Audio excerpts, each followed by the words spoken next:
The air a little bit earlier than normal for the sixth hostage release in this temporary ceasefire between Israel and Hamas, and this is significant. You're looking at the images coming in now. One of the hostages released, her name is Liat Bainin, 49 years old. She's a dual citizen, a U.S. citizen as well. Her parents live in Philly and New York, connections back here in the Northeast, here at home. The Israeli military tonight saying 16 hostages, including this American, were being held in Gaza, now in the care of the International Red Cross. In exchange, Israel tonight releasing more Palestinian prisoners. Before today's release, Israel had said 161 hostages were still being held in Gaza, and the White House believed up to 9 Americans were among them. That's what the FBI has been saying. With this new group, Hamas has now released 102 hostages. In return, at least 210 Palestinians have now been freed from Israeli prisons. I want to bring in Matt Gutman live again tonight in Israel for us with late reporting. Matt, what have you learned? We learned that Liat Bainin is out there now in Egypt. I think you can see those videos. There's a row of ambulances. They're being transferred from the Red Cross vehicles, which they were loaded into by Hamas, taken across the border to Egypt. Now they're going into a van. And from there, they'll be transferred to the Kerem Shalom crossing right across the border with Israel.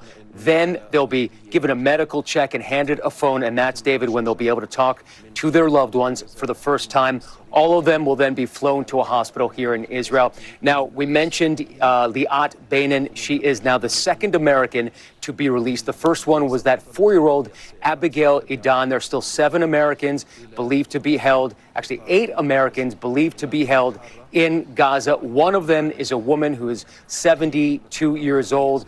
She is eligible according to the current framework of this agreement that these hostage releases have been happening under. She is eligible to be released, but has not been released. And the biggest question going forward, David, is this is the 6th of 6 hostage releases. Israel, along with Qatar, Egypt, the U.S., and Hamas on the other side, are still working on extending it. It's unclear if it will be extended and what will happen to the other 100-plus hostages who remain in Gaza right now, David. We know that Liat Bainin, Matt, was a mother of 3. She worked as a teacher, as a tour guide at times. We know her husband was also kidnapped by Hamas. She's 49 years old, again, U.S. citizen tonight, released as part of this latest group of hostages. She has connections back here in the U.S. to Philadelphia and New York City. And Matt, again, one of the outstanding questions is of the remaining U.S. citizens being held captive in Gaza, do we know for sure where they are and who, in fact, is actually holding them? I think this is one of the biggest concerns from the White House and on the Israeli side as well. Most of these are dual nationals, and they don't have a lot of visibility into where they are being held or who is holding them. There has not been a lot of sign of life from any of those hostages. In fact, the only time that their families and Israel and the U.S. hear whether they are alive or not is when Hamas puts them on those lists the night before they are set to be released. So there is not a lot of visibility, despite the fact that there is a tremendous amount of intel being focused on Gaza. We're talking about air assets, SIGINT.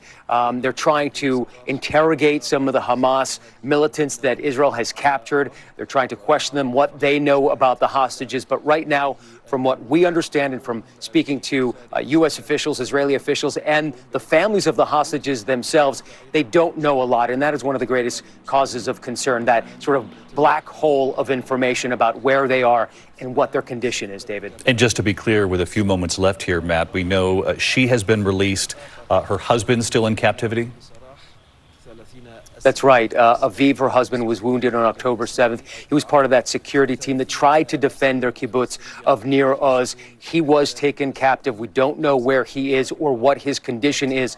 His blood was found near where they believe he was taken. The family obviously massively concerned about his well-being. And just before we came on air, David, I spoke with Liat's father and her sister, and they say they're so happy to be able to get Liat back. But right now, their focus is now getting her husband back and the rest of the hostages. And that's pretty much the tenor here in Israel. They want everybody back, and they want to put as much pressure on the Israeli government and international governments in general to try to get all of those hostages released as soon as possible, David. Matt Gutman standing by with late reporting. Matt, I know you'll have a full report coming up shortly on World News Tonight. In the meantime, one more question for Selena Wang, who is standing by at the White House for us.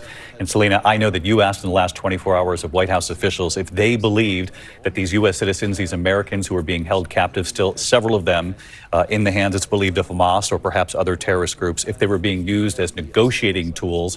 White House officials saying they don't believe that's the case.